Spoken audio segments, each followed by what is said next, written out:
दोस्तों नमस्कार। आज का जो सेशन हम लोगों का है वह BHU प्रीवियस ईयर पेपर्स को सलूशन करेंगे और इसमें आपको काशी हिंदू विश्वविद्यालय या बनारस हिंदू विश्वविद्यालय के पिछले 10 साल के पुराने प्रश्नों का संग्रह और उसका समाधान आपको यहाँ पर प्राप्त होगा।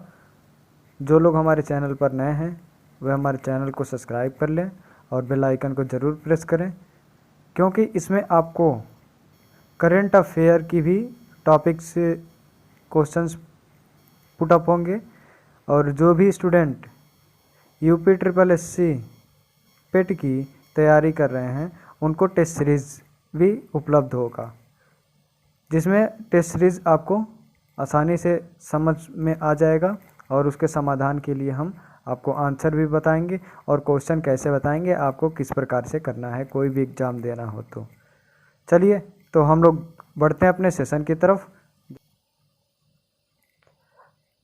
अब यहाँ पर आप हमारे टेलीग्राम चैनल को ज्वाइन करने के लिए इस दिए गए लिंक पर क्लिक करेंगे या फिर सर्च कर सकते हैं मिशन BHU।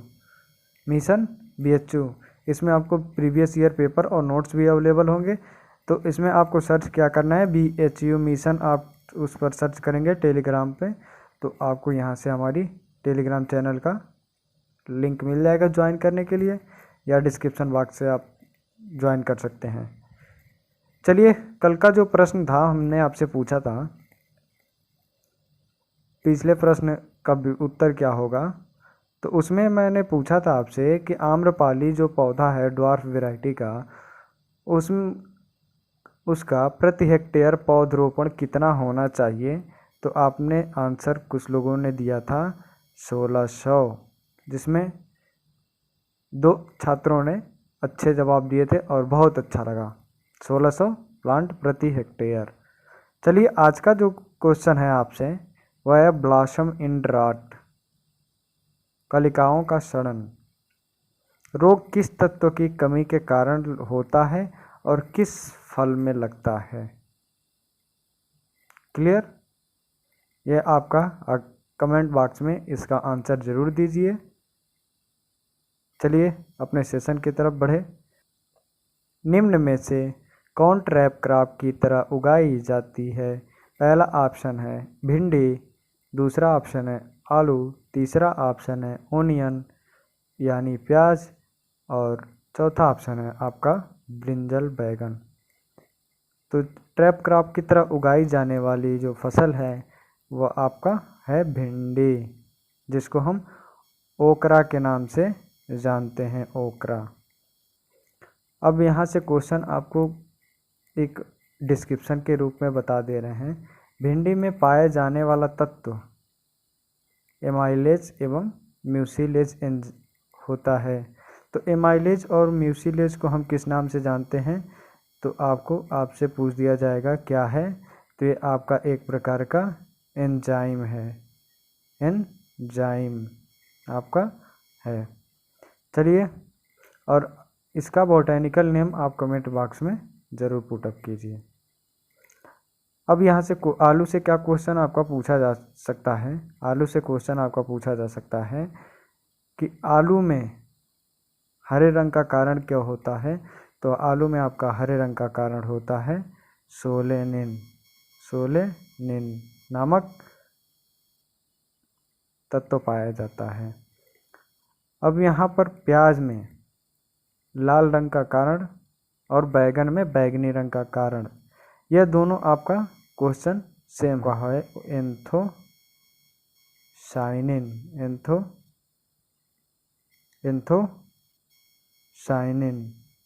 एंथोसाइनिन। क्लियर? अब आगे बढ़ते हैं अगले प्रश्न पे। गोल आकार के बैगन की किस्म निम्नलिखित में से कौन सी है। पहला ऑप्शन है आपका पंत सम्राट, दूसरा ऑप्शन है पूसा पर्पल क्लस्टर, पंत ऋतुराज और पूसा क्रांति। तो इसका राइट आंसर जो है आपका Pusa purple cluster, Pusa purple cluster आपकी ये बैगन की कौन सी आकार की किस्म है, तो आपका गोल आकार की। अन्य एग्जाम में प्रश्न में पूछता है क्या, बैगन की मुख्य प्रजाति कौन सी है, तो उसमें ऑप्शन में दिया रहता है पंत ऋतुराज। ये बहुत ही इम्पोर्टेंट क्वेश्चन है आपका कि पंत ऋतुराज आपकी किस्म है, मुख्य किस्म है, तो आपका होती है पंत ऋतुराज। चलिए अगला प्रश्न देखते हैं। तरबूज में बीजहीनता निम्न में से किस कारण होती है, तो पहला ऑप्शन दिया है पार्थेनोकार्पी, दूसरा ऑप्शन है ट्रिप्लाइडी, चौथा है पार्थोजेनेसिस और लास्ट है आपका भ्रूण विस्थापन। तो तरबूज में बीजहीनता का कारण क्या होता है, तो आपका बीजहीनता का कारण ट्रिप्लाइडी होता है। ट्रिप्लाइडी को हिंदी में त्रिगुणित के नाम से जानते हैं। त्रिगुणित के कारण यह आपका बीजहीनता पाई जाती है। बीजहीनता का इन द सेंस कि इसमें बीज नहीं पाई जाती है।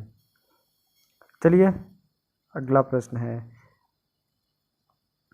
शकरकंद में खाद्य भाग होता है, पहला ऑप्शन है मॉडिफाइड रूट और root, modified stem and stem. तो इसका राइट आंसर क्या होगा, तो इसका राइट आंसर होगा मॉडिफाइड रूट, रूपांतरित जड़ जिसको हम कहते हैं। अगला प्रश्न है, केला एवं आम को कृत्रिम ढंग से पकाने के लिए किस रसायन का प्रयोग करते हैं, तो पहला ऑप्शन है CaC2, दूसरा ऑप्शन है K2H2O5, तीसरा ऑप्शन है CaO और चौथा ऑप्शन है आपका KMnO4। तो राइट आंसर आपका क्या होगा, तो राइट आंसर आपका CaC2, जिसको एथिलीन के नाम से भी जानते हैं।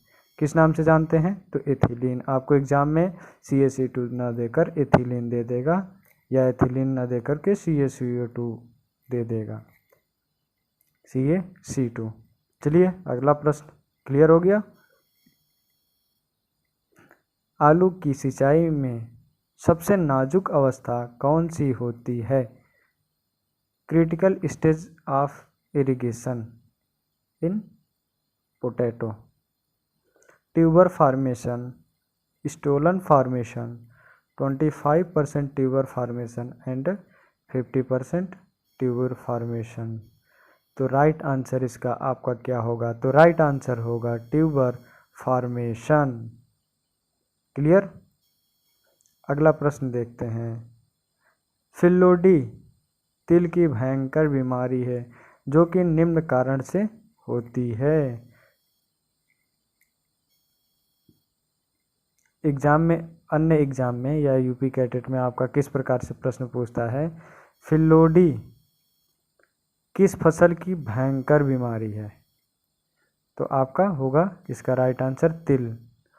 तो यहाँ पर आपका फिल्लोडी जो डिजीज होता है तिल में, वो किस के कारण लगता है, तो पहला है फंगस, बैक्टीरिया, एमएलओ और निमेटोड। तो इसका राइट आंसर होगा एमएलओ। एमएलओ को दूसरा नाम है, हम कह सकते हैं पीपीएलओ,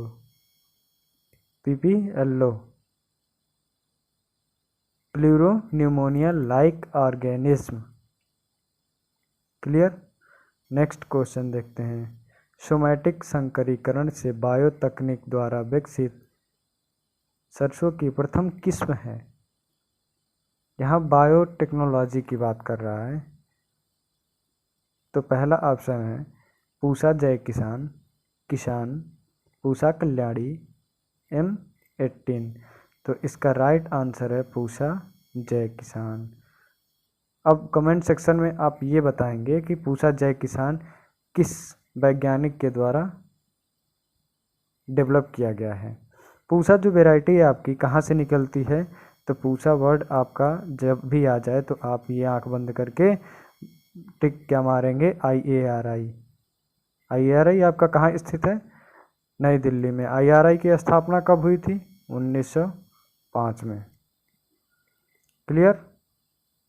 अगला प्रश्न देखते हैं, बागीचे की प्राचीनतम या oldest ancient method of gardening. तैरते हुए बाग, मुगल बाग, जापानी बाग और गृहवाटिका।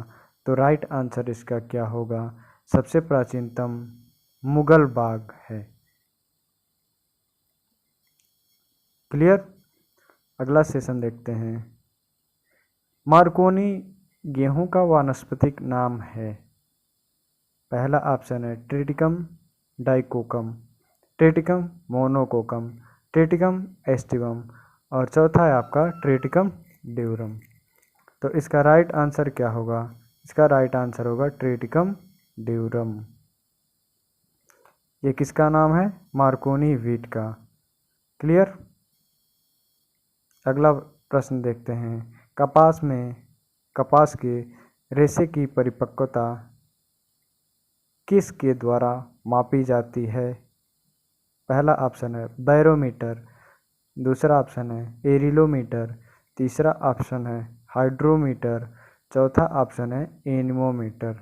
तो इसका राइट आंसर क्या होगा? इसका राइट आंसर होगा एरिलोमीटर। एरिलोमीटर के द्वारा आपका कपास के रेशे की परिपक्वता मापी जाती है।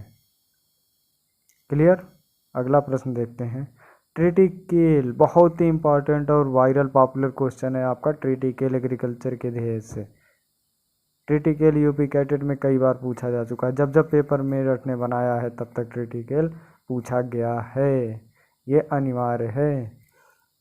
चलिए पहला क्वेश्चन देखते हैं, पहला ऑप्शन देखते हैं, गेहूं और जई। गेहूं और जई, यहाँ पर जई नहीं जौ होना चाहिए, यहाँ पर क्वेश्चन मिसप्रिंट हुआ है। गेहूं और जौ। दूसरा ऑप्शन है आपका जौ और राई। तीसरा ऑप्शन है गेहूं और राई।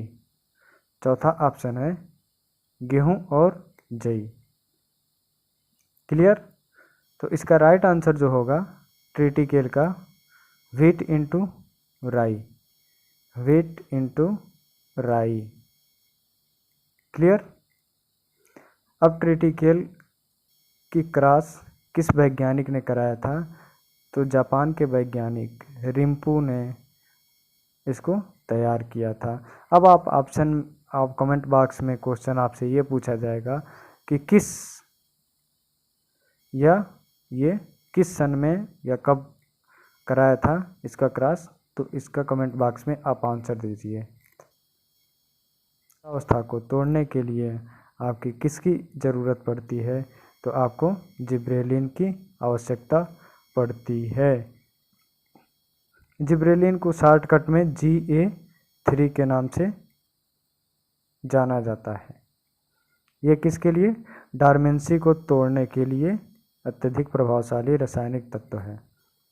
अगला प्रश्न, निम्नलिखित में से कौन यूनिवर्सल डोनर है?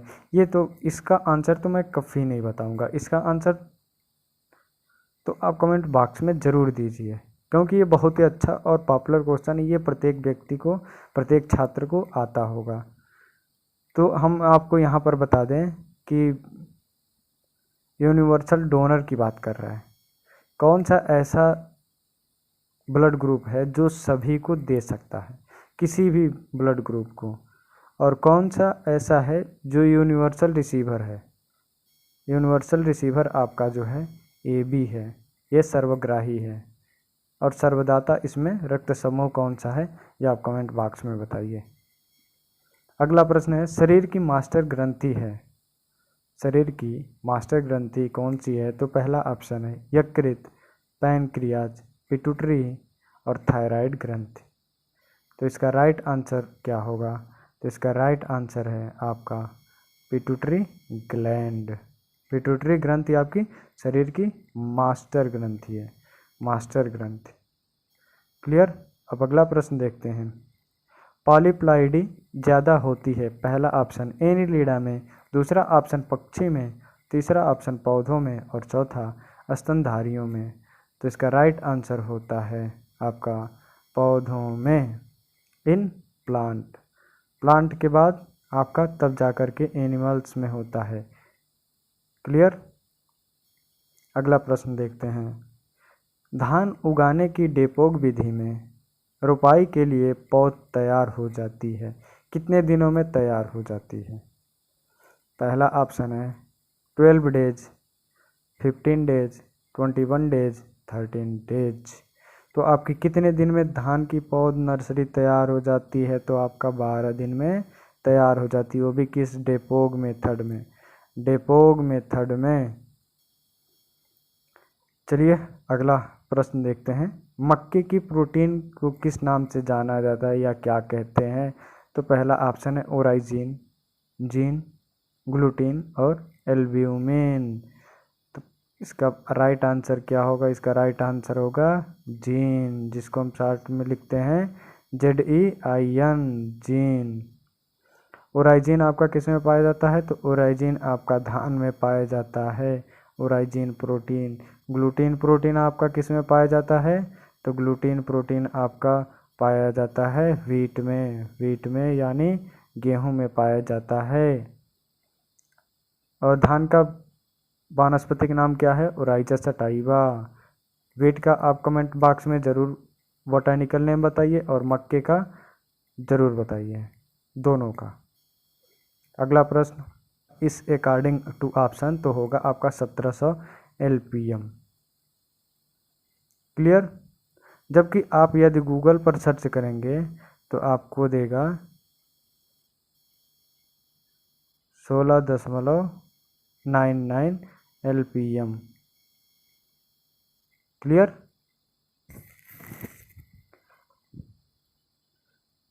चलिए आगे बढ़ते हैं। गेहूं की फसल में फेल्ड्रिस माइनर खरपतवारनाशी किससे नियंत्रित किया जा सकता है? पहला ऑप्शन है एलाक्लोर, सीमाजीन, आइसोप्रोट्यूरान और एट्राजीन। तो इसका राइट आंसर होगा आपका आइसोप्रोट्यूरान। आइसोप्रोट्यूरान का दूसरा नाम क्या है? आइसोप्रोट्यूरान का दूसरा नाम है आपका सल्फोसल्फ्यूरान।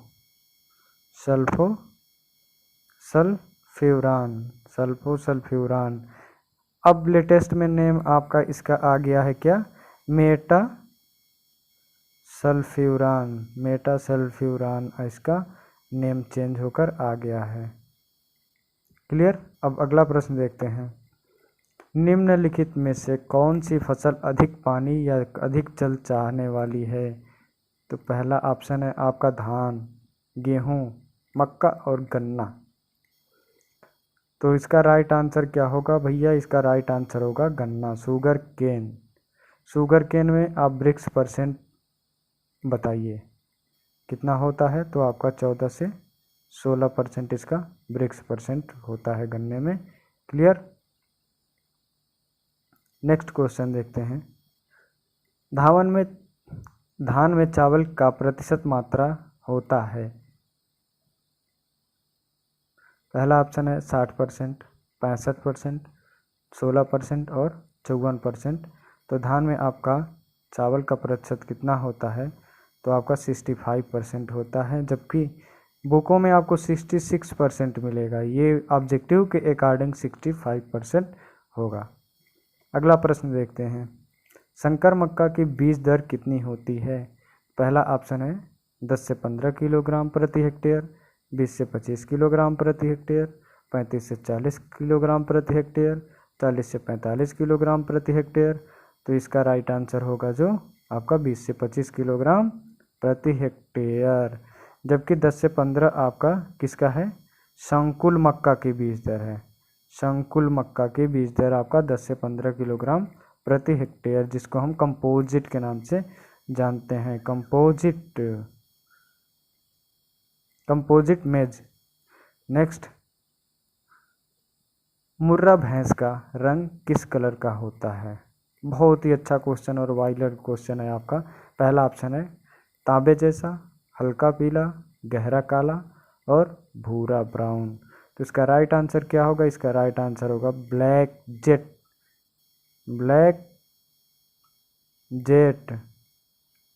ब्लैक जेट यानी मुर्रा ब्रीड ऑफ बफेलो। मुर्रा का उत्पत्ति स्थान आप कमेंट बॉक्स में बताइए। नेक्स्ट क्वेश्चन, जमुनापारी बकरी का मूल स्थान है। पहला ऑप्शन है लखनऊ, दूसरा ऑप्शन है कानपुर, तीसरा ऑप्शन है इटावा और चौथा ऑप्शन है अलीगढ़। तो इसका राइट आंसर क्या होगा भैया? इसका राइट आंसर होगा इटावा। यह आपका रहा लास्ट क्वेश्चन। चलिए आज का सेशन यहीं पे समाप्त होता है और चैनल को सब्सक्राइब, लाइक और शेयर ज़रूर कीजिए और बेल आइकन को दबाना बिल्कुल नहीं भूलिए। टेलीग्राम और इंस्टाग्राम दोनों पे आप आईडी एक ही है, एग्री क्लासेस 573 के नाम से। आप किसी को भी फॉलो कर सकते हैं। Thank you.